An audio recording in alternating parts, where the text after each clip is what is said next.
Greetings, this is George Kahn. I'll be your host for today's Quiet Echo. I want to tell you about something happening right now in Michigan. Not last month, not last year. Right now.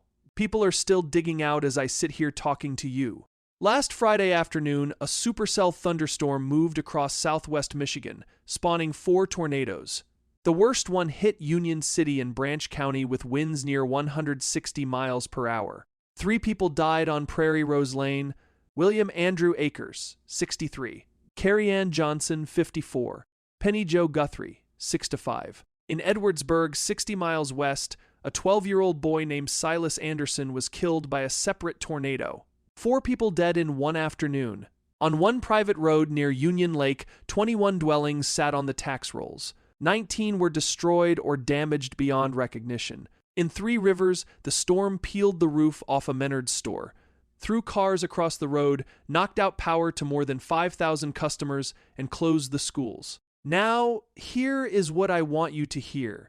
Not the damage report. The first hour, before the governor signed an emergency declaration, before the Red Cross set up shelters, before the power company dispatched crews from neighboring counties, before any organized system began to move, neighbors were already in the street. A man named Frank dug through the rubble of his own damaged house to reach his wife. She was trapped. He pulled debris off her with his hands. She survived. A local business owner, nobody has published his name, was driving past the destruction, pulled over, took off his suit jacket, and applied pressure to a stranger's bleeding leg until paramedics arrived. The Branch County Sheriff said stories like these were not unusual. His deputy was first on scene and pulled people from the wreckage. A community like this, the sheriff said, people are going to stop and help. A tree service owner named Noah Borsay told reporters his crews would work around the clock. He said, "Some of our employees live and work in these neighborhoods. We really are your neighbors. We're neighbors helping our neighbors. Nobody dispatched these people. No app sent them a notification. No agency authorized their response. They heard the storm pass, they looked outside, they saw what happened, and they walked toward it. I fix cars. I understand how systems work. An engine has a sequence: fuel, air, spark, combustion. Emergency response has a sequence too: report, dispatch, deploy, coordinate. The sequence works. It saves lives. I am not dismissing it, but the sequence takes time. And in the gap between the tornado and the trucks, the first 5 minutes, the first 30 minutes, the first 30 minutes, the first hour, the only system operating is the oldest one. One neighbor who knows another neighbor's name walks across the street and starts helping. Let me tell you about Norma Tuttle. She is almost 70 and has lived on Tuttle Park Drive her entire life. Her family built the cottages along the road, generations of Tuttles, within a few hundred yards of each other. The tornado destroyed most of it in minutes. Her grandson Cody and great-granddaughter Ada lost their home. When the storm hit, Norma ran across the street to her daughter Julie's house. They sheltered together in the basement. When they came up, the damage was everywhere. Her garage destroyed. Her car badly damaged. Windows shattered. They checked on the neighbors. Then the neighbors checked on the next house. The chain started before the sirens stopped. Greg Moore, Norma's relative, drove in the next morning. His family had been on the land for 6 generations. 4 cousins and an aunt hit. 2 homes gone. He told reporters, "In places like this, people come together. Family helps family, neighbors help neighbors, and you just keep going. And you just keep going."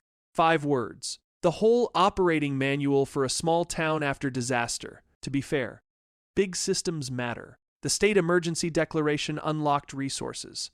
Governor Whitmer activated the Emergency Operations Center Friday night. The power company brought crews. The local major donated truckloads of supplies. Organized response scaled in ways individual neighbors cannot. But organized response follows procedure. It files paperwork. It mobilizes through channels. And none of it reaches the woman trapped under her own roof in the first 5 minutes. A neighbor with bare hands does. I think about Cedar Valley when I hear these stories. We know each other here. I service most of the trucks in town. Lars sells the hardware. Aisha treats the injuries. Teresa prints the news. We have 11 volunteer firefighters and 1 truck. We are connected not by an algorithm but by proximity.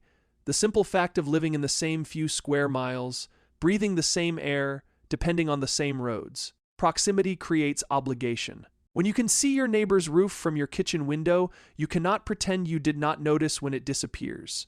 We will not always have a tornado, but we will always have a morning when somebody needs help they did not ask for. The question is whether we notice, and whether we walk toward it before someone tells us to. This is George Kahn, your host for today's Quiet Echo.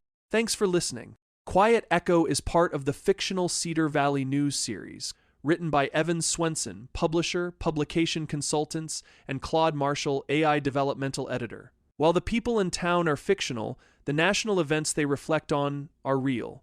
Want to know the full story behind Cedar Valley? Teresa, Caleb, Dan, and the community you've come to know in these editorials first came together in Quiet Echo.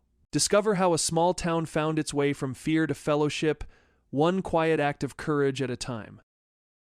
You've been listening to the Cedar Valley News Podcast, where small-town voices meet the headlines shaping our world.